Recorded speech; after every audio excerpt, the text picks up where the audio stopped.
morning, my friend. This topic is language descriptivism versus language prescriptivism. If you've never heard those words before, just chop off the endings and you get describe and prescribe. Someone who's a language descriptivist tends to look at a specific language as it is used in that period that they're looking at it. So new colloquialisms and things that are added to the language by the people who use it, those things are included in that language by descriptivists. Prescriptivists, however, prescribe.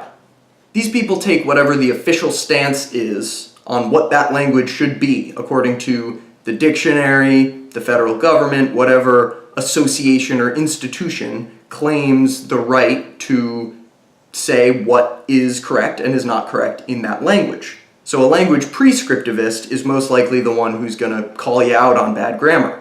I find myself firmly in the camp of language descriptivist. This is for a few reasons. I mentioned in my previous video that both my parents were English majors, and so growing up, my grammar was corrected all the time. But I started to realize that often it didn't matter how correct the word that you were using was, as long as the person understood what you were trying to communicate. If I say to someone, "I could have sworn we had less eggs," communication has been achieved. They know exactly what I mean. So there isn't really value in telling that person, actually, you could have sworn we had fewer eggs. My default for that is, did I understand their meaning? If so, there's no problem. Now there are cases where nuance is being lost, distinction between words is being lost, and so a descriptivist would say that there is no difference between these two words because that's the way it's used. Whereas a prescriptivist would say that there is a difference between them.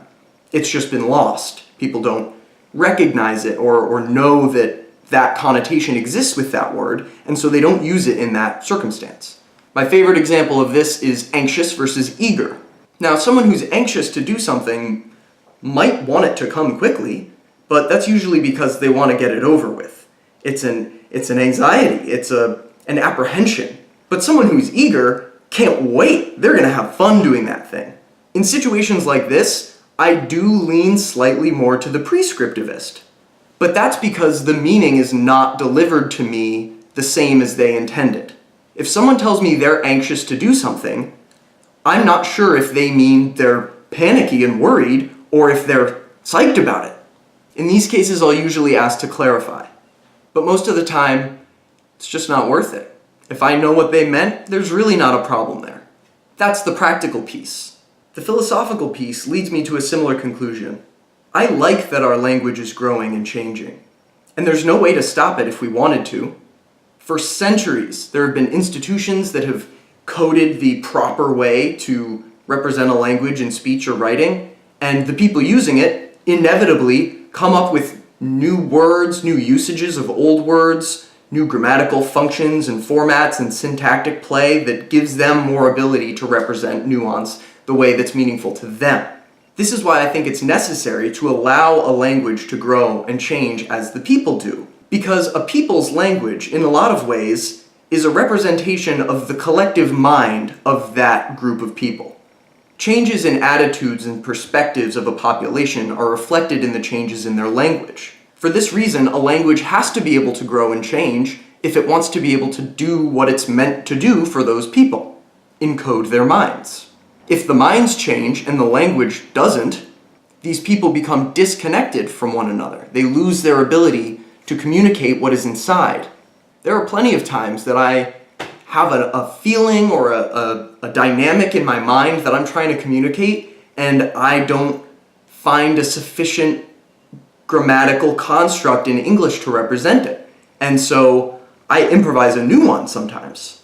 And this is becoming more common. I think people do this all the time, and often you don't even need to explain what you mean. People get it intuitively.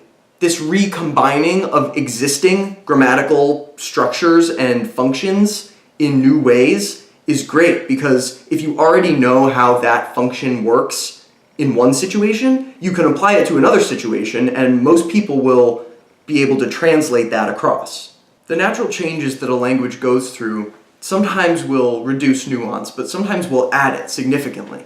And I think these are both things that need to constantly be happening in a language.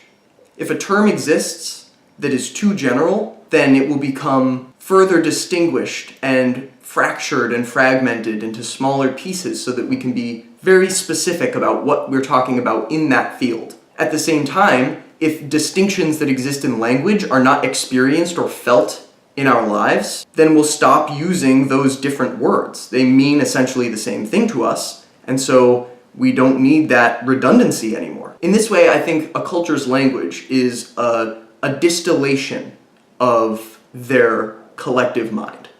The example I always hear used is that Arctic nomadic tribes in Siberia, areas like that, have tons of different words to describe precipitation because snow is so important to them that the distinctions and nuances between types of snow each require their own word. This isn't as necessary in Hawaii, where snow is pretty rare, if extant at all. At the end of the day, I encourage myself and others to come up with new uses of the language we already have. Language is our tool for transmitting our own internal states to other people, and if we don't have the right tools to do that job, we won't be able to complete it as well. This is why I say, use words however you can. Try anything, because you may discover a syntactical turnaround or a combination or even just a phoneme that is able to contain a situation, a quality, a feeling, an experience that was not communicable before. This is exciting to me. And this is why when I hear someone use what prescriptivists would call bad grammar, first I fight my childhood training to correct them. Then I try to understand what is the difference in meaning in the way they phrased it versus the way the prescriptivists would tell them to. I try to notice if this is just a case of ease or a vestigial word that's no longer needed that has just been shed, or whether this person is turning their phrase on purpose, and even if not on purpose, turning their phrase because what they seek to represent is not perfectly represented by what the prescriptivists would tell you to say. Obviously, this depends on what kind of piece you're writing. In poetry, fair game. Anything's fair game in poetry. You're just using words on a page there. There are really no rules. It's true in fiction too, but you tend to alienate more readers if your form is unusual. Accessibility is important here. The use of experimental syntax puts up a bar of entry into your writing to people who think about these things and are willing to grapple with these sorts of unusual phrasings. So there is a motivation in me to write, when I'm writing fiction, in an incredibly prescribed sort of language. This is so that I'm not alienating any possible readers, that anyone can pick up my book and enjoy it and get what I'm trying to say from it. So although I do have an inclination to be the champion of language descriptivism and to come up with new ways to use language and communicate new ideas, at the same time I have to balance that out with my desire that my work be meaningful to as many of the people who read it as possible, and the possibility that being too experimental in my writing would prevent people from even reading it in the first place. The one thing I'm certain of, though, is that all language is made up. It's all a construct. So what the dictionary says, what the prescriptivists say, is just as fabricated, just as separate from reality as any grammatically incorrect phrasing. There's nothing inherent about the official rules of the language that make them truer or better than unofficial rules, colloquial rules. Since I brought up colloquial, I also have to bring up the fact that language prescriptivism affects underrepresented minorities far more than it does overrepresented majorities. This is because the people who set the prescription of the language are the more powerful group. Underrepresented groups, which often develop their own distinct sets of colloquialisms and often their own sets of grammatical rules as well, are then looked at as less well thought out or less valid because they're using grammar that is not the grammar that is prescribed by the dominant group. Now, the ideas represented could be equally as valuable, equally as valid, but since there's this prescribed way that the language must be written, anything that's written differently can be easily written off. So I think the language descriptivist perspective encourages us to look less at the form and the syntax and look more at the actual meaning that this human is conveying to you. That as long as you can still derive the meaning, there's really no issue.